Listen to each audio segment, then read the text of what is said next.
নমস্কার দর্শক বন্ধুরা, আজকের এই ভিডিওতে আমি আপনাদের সাথে শেয়ার করতে চলছি শিলিগুড়ি থেকে জলপেশ বাবাধাম যাওয়ার রাস্তাটি।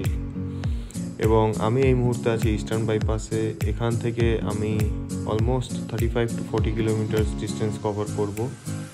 যারা লোকাল তারা তো জানেনই, আর বাকিদের জন্য বলে রাখি, ইস্টার্ন বাইপাসের শেষ প্রান্তে দক্ষিণ দিকে যদি আপনারা আসতে থাকেন তাহলে এনজিপি রেল লাইনটা ক্রস করার পরেই আসবে গোড়ামোড়, এবং তার থেকে ঠিক লেফট টার্ন নিলেই আপনারা এগিয়ে যাবেন শাহুডাঙ্গি বলে একটি জায়গাতে। সেই শাহুডাঙ্গিও পাস করে আমাদের শাহুডাঙ্গি ব্রিজটি ক্রস করে আমাদের আরও এগিয়ে যেতে হবে। এখন আমরা সেই রাস্তা দিয়ে যাচ্ছি।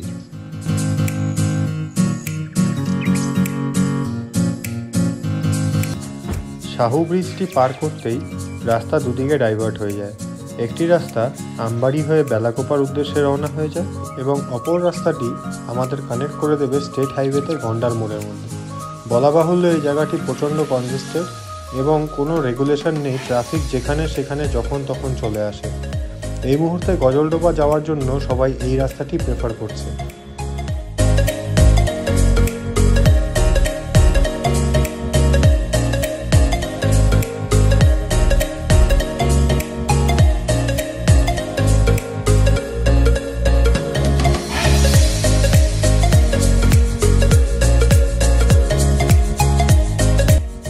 ক্যানেল মোড় থেকে 200-300 মিটার এগিয়ে আসতে দেখছি রাস্তার অপোজিট দিকে গাড়ি ওভারটেক করার চেষ্টা চলছে এবং দেখুন কেমন বিপদ ঘনিয়ে আসে। ওই ভদ্রলোক গাড়ি নিয়ে ঠিক এই ভুল দিকেই ক্রসিং করে আমাকে সোজাসুজি চলে এলেন। কি লাভ হলো বুঝতে পারলাম না। আরেকটা মজাদার ব্যাপার দেখুন, ঠিক আরও 1 কিলোমিটার পরেই এইরকম একটি দৃশ্য। এত ওভারটেকিং, এত ওভার স্পিডিং এখন একটা নর্মাল ব্যাপার হয়ে গেছে এবং তার সাথে সাথে ইনটলারেন্ট বিহেভিয়ার তো আছেই।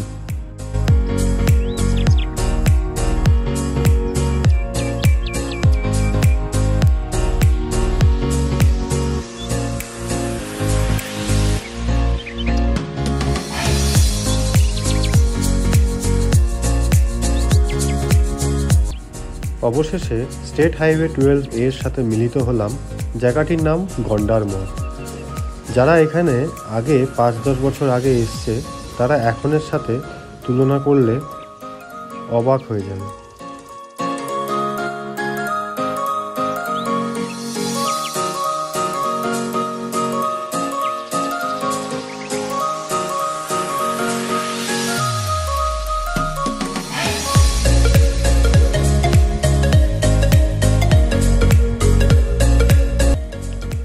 একটা এক্সপিরিয়েন্স শেয়ার না করে পারলাম না।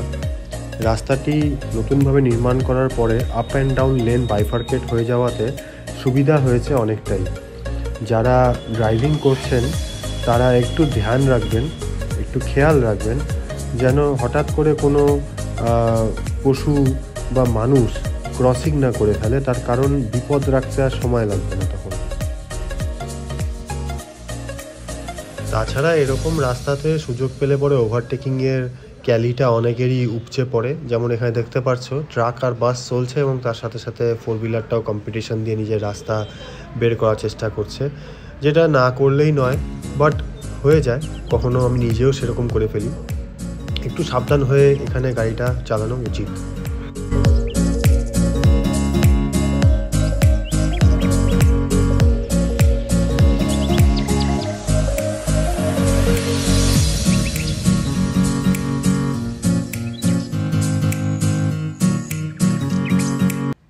চলে এলো board toll gate, Panikauri toll gate এটা, আর 500 মিটার্সের পরেই। যদিও এখানে এখনও অবধি 2 হুইলার বাইকারদের জন্য লাগে না টোল দিতে, বাট 4 হুইলার হেভি বাকি যত ভেহিকেলস আছে ওরা সবাই টোল এখানটা দিয়ে থাকে।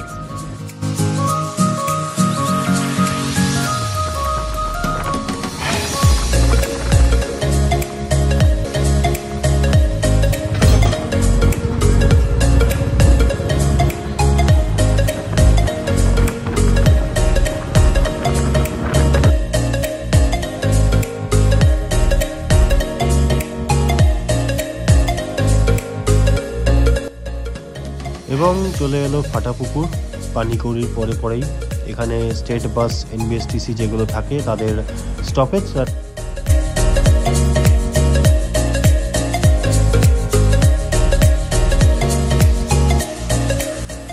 এখানে রাস্তাটা লেফট সাইড দিয়ে গেলে পরে রাজগঞ্জ গভর্নমেন্ট পলিটেকনিক কলেজ আর বেলাকোপা এই অ্যাঙ্গেলে চলে যাচ্ছে। আমাদের যেতে হবে সোজা, স্টেট হাইওয়েটা সোজাই কন্টিনিউ হচ্ছে।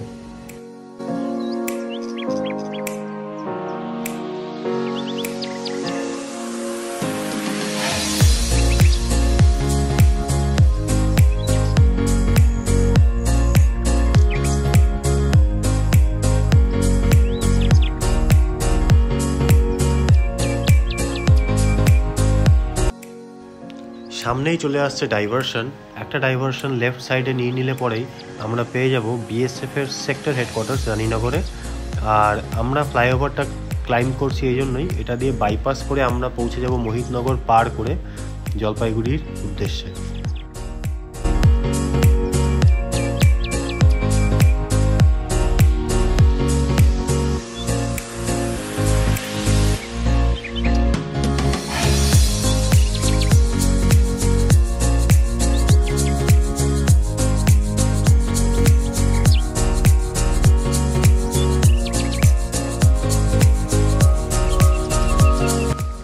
এবং এই পয়েন্টটা থেকেই আরেকটি ডাইভারশন দিয়ে আপনারা যদি মোহিতনগর যেতে চান তো ফ্লাইওভারে কেউ বোট করবেন না, লেফট কাট নিয়ে মোহিতনগর পৌঁছে যাবেন।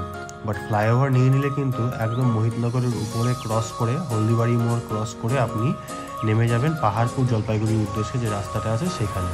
দেখতে থাকুন।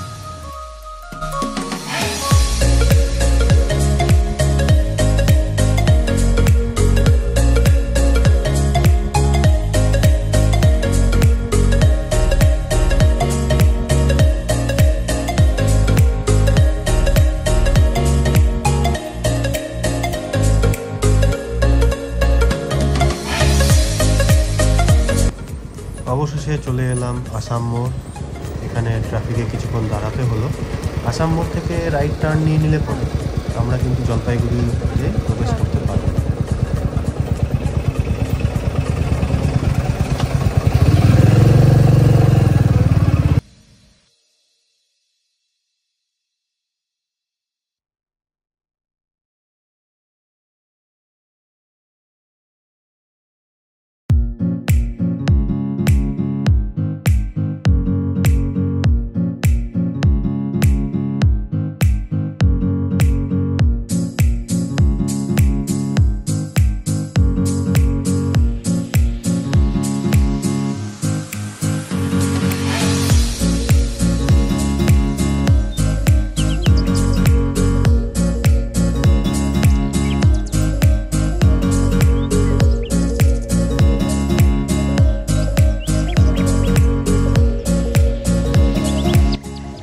ডান হাতেই দেখতে পাচ্ছি বিকট প্রকাণ্ড একটা বিল্ডিং তৈরি হচ্ছে, অনেক বছর থেকেই তৈরি হচ্ছে।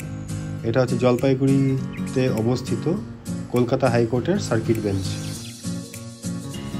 অবশেষে গোশালা মোড় জলপাইগুড়ি, আর কিছুটাই পথ বাকি, অনেকটা রাস্তায় ক্রস করে চলে এসেছি প্রায়।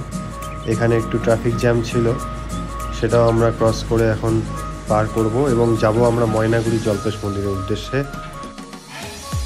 ফাইনালি তিস্তা নদীর ব্রিজ, এখন দুটো ব্রিজ হয়েছে, একজোড়া ব্রিজ। এখানে আবার ওদিকে রেলেরও ব্রিজটা দেখতে পাচ্ছি আমরা। অনেকটা ডিস্টেন্স আছে ব্রিজের উপর দিয়ে। গাজলডোবাতেও যে ব্রিজটা আছে ব্যারেজটা, সেটাও প্রায় এতটাই দৈর্ঘ্য এবং তার সমান দৈর্ঘ্য এই ব্রিজটিও, হতে পারে একটু বেশি হতে পারে। জলপেশ যাওয়ার জন্য এই রাস্তা দিয়ে আমরা সবাই এত বছর থেকে গিয়ে থাকি। তো ভালো হয়েছে, এখন আপ অ্যান্ড ডাউনের জন্য দুটো সেপারেট ব্রিজ এখানে চালু হয়ে গেছে। অন দ্য ওয়ে একটা খুব সুন্দর দৃশ্যও পেলাম। আমার বরাবর সমান্তরালভাবে ট্রেন ছুটে চলছে এবং দারুণ লাগলো। অল্পক্ষণের জন্য আমরা একসাথে চলছিলাম, বাট দারুণ লাগলো দেখতে।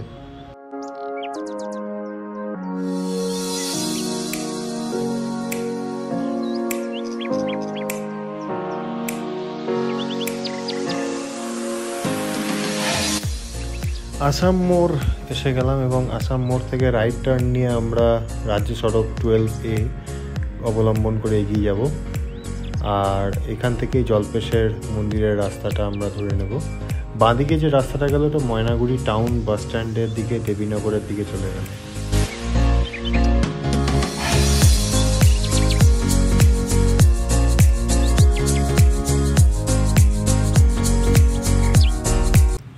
মাঝে একটি ফোন কল এসেছিলো এবং তারপরে আর জলপেশের রোডটা ঠিকভাবে ভিডিও ফুটেজ নেওয়া হলো না।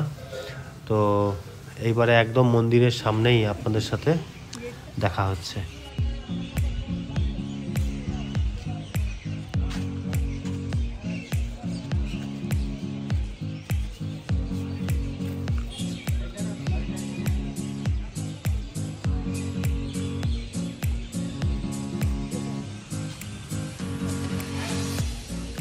আজকে বহুদিন বাদে সুযোগ হলো জলপেশ মন্দিরে আসার।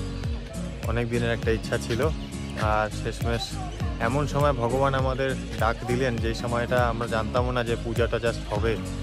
অমায়িক সুন্দর লাগলো ভিতরে থেকে ভগবানের আরতি দেখে, ভগবানের মহাআরতি দর্শন করে। কেদারনাথের স্মৃতিটা আবার খুব কম সময়ের মধ্যেই ফিরে এলো। কি বলো? দারুণ লাগলো, মন ভরে গেল।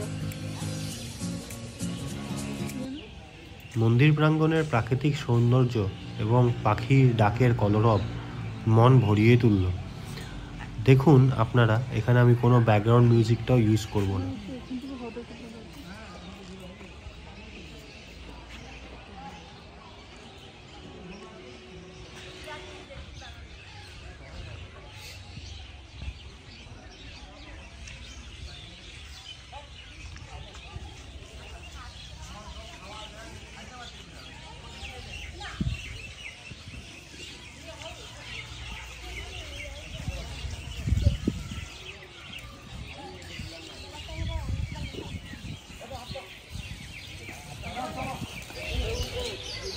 জলপেশ ধামে আজ এসে পৌঁছলাম আনুমানিক 10:30 নাগাদ। 9টা নাগাদ ঘর থেকে বেরিয়েছিলাম, 10:30 নাগাদ এখানে এসে পৌঁছলাম।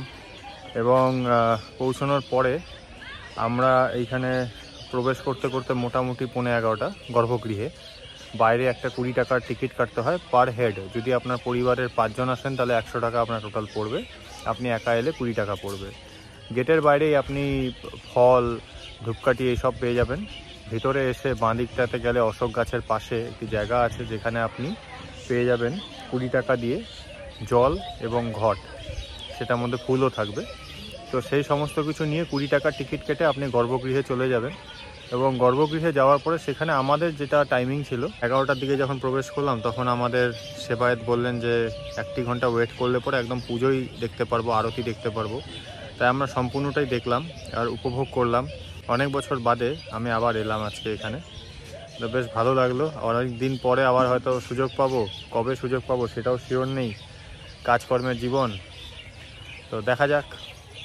বাকি এখানের অনেক চেঞ্জেস হয়েছে। আশেপাশে শ্রদ্ধালুদের জন্য গেস্ট হাউসেস করেছে, বাগানটাকে নতুন করে তৈরি করেছে। হ্যাঁ, দারুণ একটা এনভায়রনমেন্ট ক্রিয়েট করেছে এখানে। আমি কয়েকটা দৃশ্য আপনাদের সাথে শেয়ারও করেছি ভিডিওতে।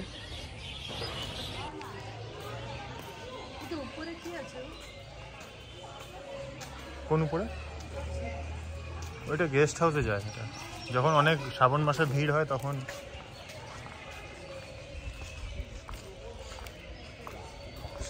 যখন অনেক ভিড় হয় তখন এই সিঁড়ি দিয়ে লোকজন ওখানে গিয়ে রেস্ট করে।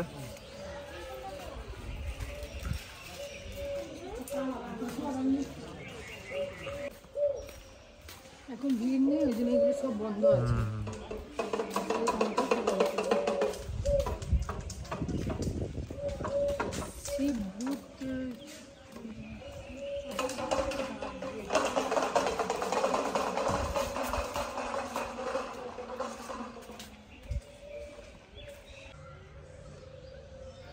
এখন যে গেটটি দিয়ে আমরা বেরিয়ে যাচ্ছি এটা এক প্রকার সেকেন্ডারি গেট বলা চলে। শ্রাবণ মাসে নানান দিক থেকে লোকজন এন্টার করে মন্দির প্রাঙ্গণে। এবার তোমরা বলো বন্ধুরা, কে কে জলপেশ মন্দির এসেছো এবং তোমাদের এই ভিডিওটি ঠিক কেমন লাগলো কমেন্ট বক্সে জানাবে। ভিডিওটি লাইক করতে ভুলো না, চ্যানেল সাবস্ক্রাইব করতে ভুলো না। টাটা।